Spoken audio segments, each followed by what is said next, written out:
Welcome to Brains, Bibles, and Beyond, where we discuss theology and worldview apologetics with our budding theologians. I am Nate Dave from Think Like Christ Ministries, and I am here with our resident theologian, Joel Willoughby, with Brains and Bibles. Thanks. And if you want more information about either of our ministries, Think Like Christ Ministries here, or Brains and Bibles, you can go to our websites, brainsandbibles.com and thinklikechrist.org. We're glad to have our budding theologians here to think along with us. Today is episode number 2, and we are taking a look at truth. What is truth? And what a great way to start off the new year. Today, the time of the launch of this episode, we're of course doing it beforehand, but is New Year's Day. So really exciting. You think about what is truth, and you start to really get serious about what you're going to do this year and what's most important, purpose in life. So let's start by going to the Gospel of John, chapter 18. Here, there is a famous quote, "What is truth?" And we're going to see where this comes from. It's exciting. I love this. So John 18, 33 through 38. So Pilate entered his headquarters again and called Jesus and said to him, "Are you the king of the Jews?" Jesus answered, "Do you say this of your own accord, or did others say it to you about me?" Pilate answered, "Am I a Jew? Your own nation and the chief priests have delivered you over to me. What have you done?" Jesus answered, "My kingdom is not of this world. If my kingdom were of this world, my servants would have been fighting, that I might not be delivered over to the Jews. But my kingdom is not from the world." Then Pilate said to him, "So you are a king?" Jesus answered, "You say that I'm a king. For this purpose I was born, and for this purpose I have come into the world, to bear witness to the truth. Everyone who is of the truth listens to my voice." Pilate said to him, "What is truth?" Ooh, good question, Pilate. People are still asking that question today. Yeah. And what's interesting is he was looking at truth square in the eyes. Right there. It's absolutely amazing. Just in case you aren't familiar, it's always good to refresh ourselves. John 14:6, popular verse, and it's popular for a good reason. And Jesus says to him, "I am the way and the truth and the life. No one comes to the Father except through me." He says, "I am the truth." I am the truth. Simple as that. So he's actually a lot being said there. He's kind of saying, I'm the standard here. That there must be a clear, objective truth. All right, so just to clarify, so make sure we have our terms down. What is objective truth? Objective truth. Right. So the opposite would be subjective. So subjective and objective. Subjective means it comes from your own self. You thought it up. It comes from your own experiences, something like that. It comes from you. That's the source. Nothing outside of yourself. It's all your perception. Yes, all internal. Then objective is the opposite. It's external. It's something that comes from outside of yourself.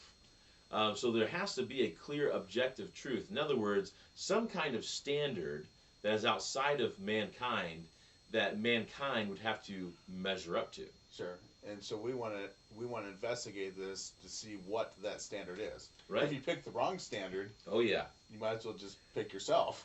Right. You think about what it is then. Yeah. You think about like in construction, if you were to not have the right tool of measurement, that could really throw some things off. That'd be detrimental. Definitely.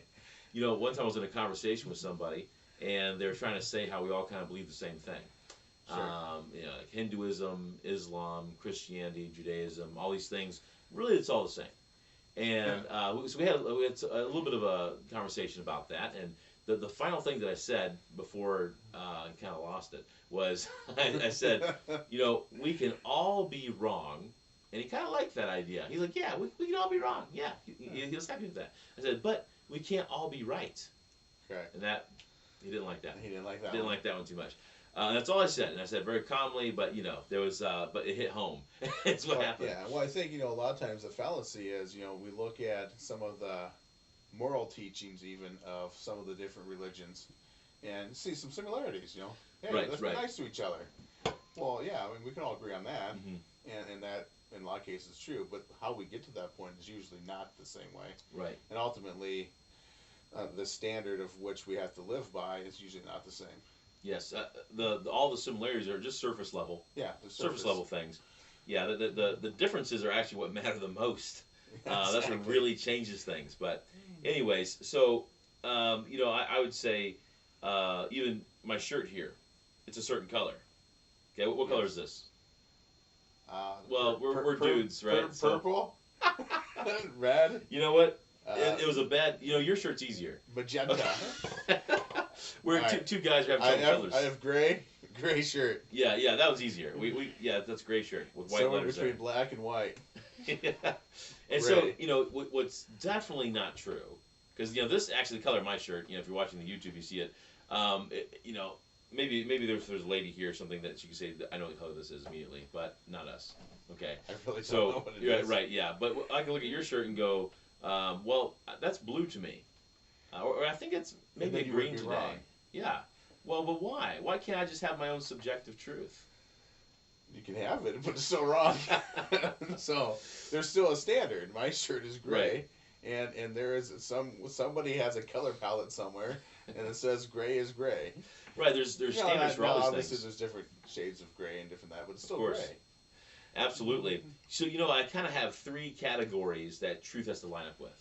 Yeah. Okay. Because you're right. I could even have a group of people that I could convince that is blue. Maybe. Yeah. I'm sure I can find a group out in the world somewhere. You pay anyone enough money, they'll say whatever you want. This is blue, but it still doesn't make it right. Even if the majority of people say it's true, it doesn't make it right. Yeah. Okay, so there really must be 3 things to truth. It must be objective, consistent, and universal. I think those are the actual standards there. Mm-hmm. So, for example, I'm 6 feet 3 inches, roughly. I think to be exact, I think I'm 6 foot 3 inches and a quarter barefoot. At least that was previously. Maybe I'm shrinking in my old age. I don't know. But anyways, we'll say 6 feet 3 inches. Close enough.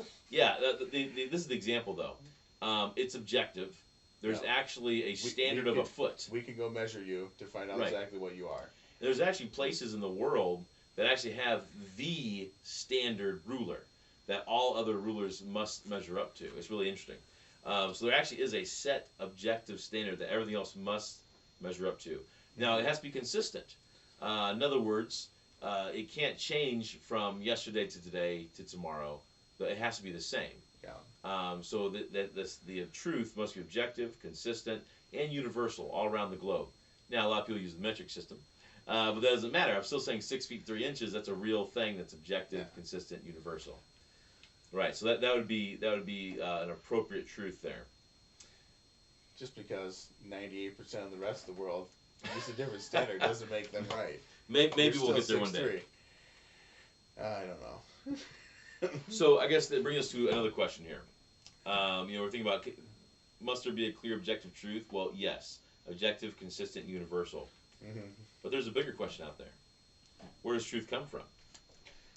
That's really what it comes down to. Because you can agree on everything I just said, but then you go, okay, but where is it? Yeah. Right, that becomes a bigger deal. What is that standard? That's the important part. Right. So it has to be, just along with the other rules, it has to be something outside of ourselves. And really it has to be something greater than us. To determine truth for all of mankind, it has to be greater than mankind and outside of mankind. That just makes sense to me. I think it's logical. And so there must be a greater being outside of mankind to determine truth. Now, in another episode, we're going to really explore the fact that there is a creator. Yeah. But for right now, I'm just going to say there is a creator. Yes. And I think it doesn't take too much work to figure out that there is a creator. I think the problem is when people try to point at everything but God. That becomes the issue. And so if there's a creator, what must there be? If there's a creator, there must be a creation. Well, right. But then, of course, the creator is going to have purpose. There must be purpose. There must be somebody that has set standards that we all have to live by. Right. And so, if there is a creator that has purpose and nothing's by accident, and there's a whole reason that we exist, there's a standards for what we must believe and do and things like that, then don't you think that eventually one day there's going to be some kind of accountability for that? Yes. That's just this is logical. Yeah, it's logical, right? Yeah. There must be some kind of judgment. So there's a creator, there's a judge. But see, this is the big hang-up. Yes, this is the big hang-up for people because, we can look around. Yeah, sure, there's a creation, and therefore, we got here somehow.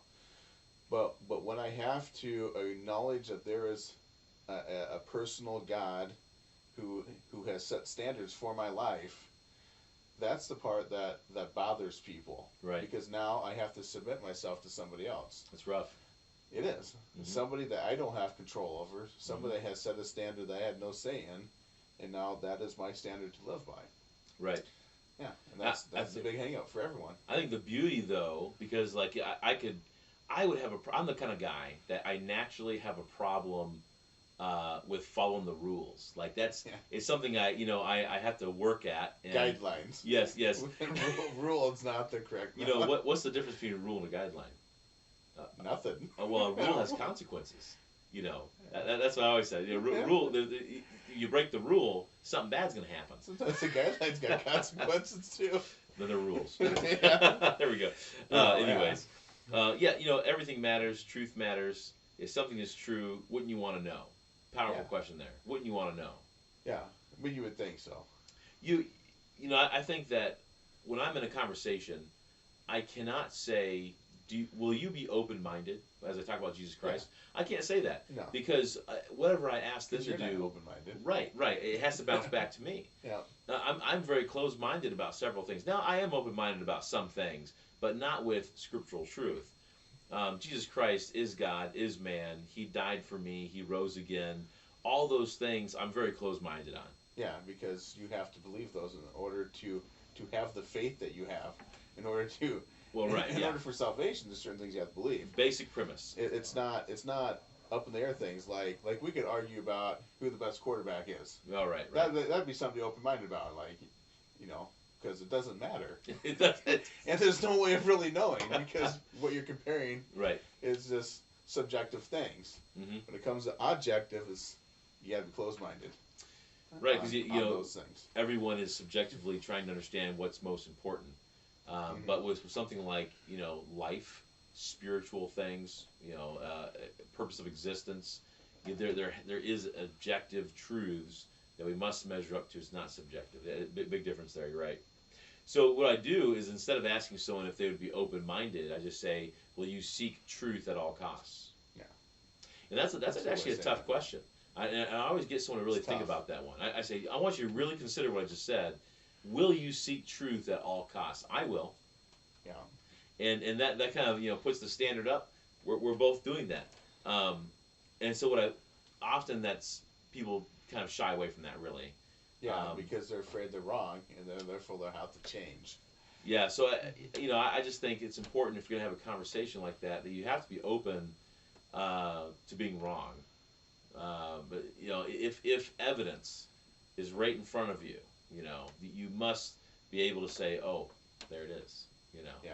Yeah. So, anyways, so how does this all funnel down practically? That's one of the big. We kind of talk about some lofty ideas up here, but then how do we funnel it down? Yeah. What's the practical application? So this idea that there is a subjective truth and that there's objective truth, and the objective truth is what matters. Mm-hmm.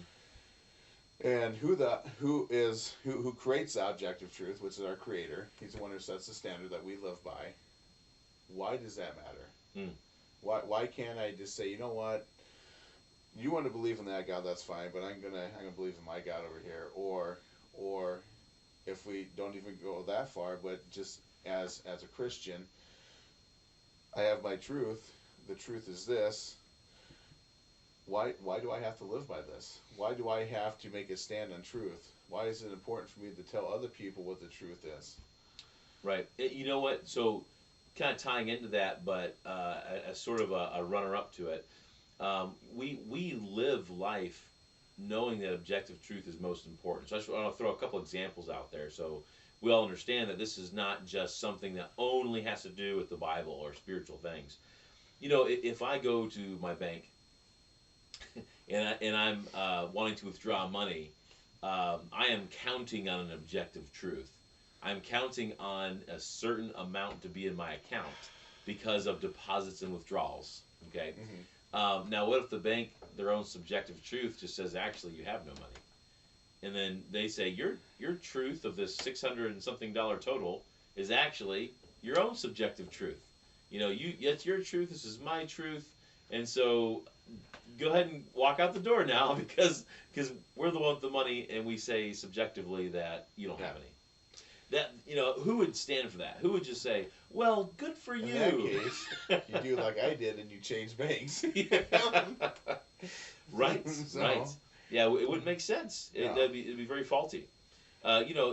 Your bank account total, your number of children, your own existence. Those are all objective truths. Yeah, and I think when it comes down to it, a lot of times some people don't want to acknowledge that there are objective truths until those objective truths go against them. Mm. When someone else brings their subjective truths, and you're like, hey, wait a minute, that's not true. And then all of a sudden, objective truths exist. Yes, right. But then once again, who sets those standards? Mm-hmm. It has to be outside of ourselves. Yeah, we all want to play. We want to play by the rules, but only half of them. So bring it down more into a practical realm here. If somebody was diagnosed with terminal cancer, it would be good for them to know. Yeah. If they've only got like a year left or less, that it would be good for them to know that. That would change everything. But what if it would hurt their feelings? Right. Yeah. Wouldn't that be crazy to think about? Well, it's going to hurt their feelings for you. Let them just slowly be in pain, suffering, not knowing that their days are so limited. Yeah. That would be crazy. That'd be actually harmful to them. That would be unloving, I would say. And so in the same sense, spiritually, we know that people are sick and dying. Yeah. And what are we going to do about that? Are we willing to tell them the objective truth that they're spiritually dead and they need to be born again with God's power? Even if it hurts their feelings. Even if it hurts their feelings, right? Yeah. Absolutely. Because how much do you have to hate somebody not to tell them? Right. That's what it comes down to. If someone's running fast, they're going to run off a cliff. Are you going to say something? Are you going to try to stop them? You're going to trip them. Yeah. What do you do? You got to do something, right? Or you're going to say, well, I don't want to hurt their feelings. No. Hey, no, keep going. It's the right way. Right. It's your truth. Do what you want. No, of course not. Absolutely. You're going to scream, you're going to yell, you're going to do whatever you can. But more importantly, their eternal destiny is way more important than someone falling off a cliff or your child burning their hand on the stove or a kid playing in the street. I mean, all those are things that you would stop somebody from doing. But yet the eternal destiny, why would I don't want to be awkward, or I don't want to feel bad. Yeah. I don't want to hurt their feelings and say they're doing something wrong. So socially awkward. When it comes down to it, then God himself is the universal, consistent, objective truth. And he has given us his word. And his word has the same authority. It is universal, objective, and consistent truth. And so some would argue about the Bible. What I'll say for right now is that we're going to have another episode one day. I say that a lot right now. Yeah. But that's because we only have a couple episodes. Yeah, it's episode 2. We have a lot planned. There's a lot planned. We want to go through these systematically so that they build upon each other and make sense. Right. So, absolutely. So for right now, I'm just going to say the Bible has never been rightfully discredited in history, archaeology, science, or anything else. No. Every field. Every single time they do any kind of archaeological dig, it only confirms the Bible. Every time. Yeah, I mean, you can ask the Smithsonian, anybody. Mm-hmm. It's every single time. There's some things, of course, we just haven't found that would say anything about the Bible, right? That's different. But every single thing that's been found, oh man, it's awesome. This one thing after another. It's great. I love it. So I'm going to dig into that. So we have something given to us by our Creator, who has set the standards, that tells us what the standards are and how to live, and how to be right with Him. Right. And that's the Bible. Yes. Well, what's beautiful about that too is that even back in the day, you had cultures that would believe in all these many false gods. What was really troubling for them is they did not know if their gods actually saw them or heard them or knew anything about them. They didn't know if they were happy or angry. They didn't know if they made them angry. They wouldn't know how to make them happy again. And even if they did make them angry and they found some way to try to make them happy, what if that God was away or sleeping or something? Yeah. That they had no idea. Right. They had no idea. And that was one of the things why King David, he says, I love the law. I love the law because it's very clear. Yeah. And God is a very benevolent dictator. And he says, look, this is what makes me happy. This is what makes me angry. do this stuff that makes me happy, and it actually will make you happy. Yeah. And I will bless you. Yeah. You do these things makes me angry. It'll actually make you have a worse life, and you're going to be judged for that. Yeah, that's the thing. God didn't just make these rules up because He thought it was funny. Like, right. Like most of the things in the Bible, like you do them, and your life is better, and just, that's just the way it is. Absolutely. I mean, even going back to some of the Levitical laws, like washing your hands, for crying out loud. I mean, we're coming out of this COVID year, that second COVID year. Right. How much emphasis, God put that in His law. Wash your hands before you eat. It actually did save them from a lot of sickness throughout the centuries. Like that was actually a good thing. A lot of His laws, pretty much all His laws, they had a purpose and a reason. Like they weren't just made up willy nilly, goofy things. I mean, they were real for good reasons. There was 613 laws in the Old Testament, part of that Mosaic covenant, and every single one of them is either loving God more than anything else or loving your neighbors yourself. That's all it was. It was all meant to have a good society and a good life, and to worship well, and to have a life so that you wouldn't have regrets at the end of it. All right, so I want to circle back a little bit here. So, okay. At the beginning we said the truth is Jesus. Right. Jesus claimed to be, I am the truth. Right? The Creator is truth. The Bible is truth. We've said all these things now. So, summarize, just for anybody who doesn't understand how all these can be truth. How can the Creator be truth? How can Jesus be truth? How can the Bible be truth? Right, so truth, actually, to put in the most simple terms, truth is reality. Simple as that. Truth is reality. Anything that is not reality is not true. And so, how do you know what is real? We need an anchor in our lives. And so, God Himself and His Word, those are the anchors. Mm-hmm. This is what brings us back to reality. Okay. We're seeing things properly through His eyes when we understand the Word of God. Okay. Yeah. And when we're talking about the joy that the law can bring us, it automatically just made me think of John 15, and when He's saying, "I am the true vine," Jesus Christ says, "I am the true vine," and He goes through this. There's lots of things said there, but then at the sort of the end of a part of that, I'll start here in verse 7. Here it goes. If you abide in me and my words abide in you, ask whatever you wish, and it will be done for you. By this my Father is glorified. That purpose statement here. You bear much fruit, and so prove to be my disciples. As the Father has loved me, so have I loved you. Abide in my love. If you keep my commandments, you will abide in my love, just as I have kept my Father's commandments and abide in His love. These things I have spoken to you. Why? That my joy may be in you, and that your joy may be full. And so this is the whole point. God's not just this ruthless dictator making up rules as He goes. This is reality. This is truth. And He's saying, look, I actually want you to have a joyful relationship with me. And He wants us to have satisfaction. He wants us to have peace. And so that's why He's willing to give us the hard truth. Because without it, we would be lost and confused and just having a horrible life of nothingness. Meaningless. Right. Seeking after things that don't fulfill. Mm-hmm. There's a book in the Bible written about that. Right. Absolutely. Maybe we'll talk about that someday. Not today. Yes. Please, yeah. It's actually not planned yet, but it could be someday. Well, there's a lot there. We'll see how long the Lord tarries, and lets us stay alive. But even there, He wraps it all up at the end. The conclusion: fear God and keep His commandments. Right. That's the whole duty of man. And that's the truth. That's the truth. So right. After a life of vanity, nothing pleased. And Solomon sure did experience everything. Yeah. But he didn't have indoor plumbing, I don't think, so. Or air conditioning. He probably had indoor plumbing. If I figured it out. We have it better. He was the wisest. They didn't have flushing toilets. Yeah. Anyways, all right. So we digress. Okay. Right. You're getting off topic. Well, thanks for joining us. We do have some other things planned for you.